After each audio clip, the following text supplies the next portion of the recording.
kung mag-andam ka. Pinalayban sa pagpaandam kapag tuo sa Ginoo. Sa adlaw nga wala ginapaabot, nagawayap ang hangin sang kabudlay. Ang langit o nakadulong, kag ang kalibutan naghibit sang kalipay na nawala.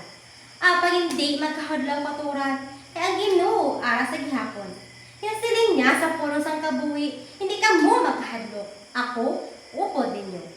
Mas nami kung andam ka, sa tiyon sang pagdilaw kag kasakit, kaya ang tao nga may pagtuo, hindi matumba, bisan pa ang kalibutan maguba. Mag-andam ka, hindi lang sa lawas, kung sa tagipusoon kagkalan. Basta ang iya pulong adlaw-adlaw, tagipangamuyong imo mga lakar.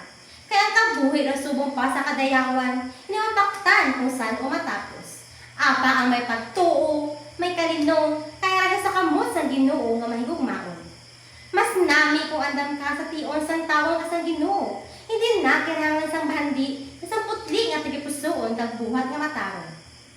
Gani karon pa lang, magpangamuyo, magbulig sa sigkatawo, kag magpalangga, kag ginasiling niya sa pulong sang Biblia, ang tanan ninyo nga buhat himua sa gugma.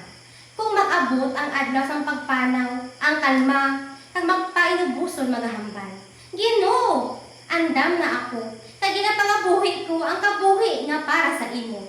Mas namigid kung andam ka. Andam sa paglaom, andam sa pagtuo, kag andam sa pag-abot sa Ginoo nga manluwas ko.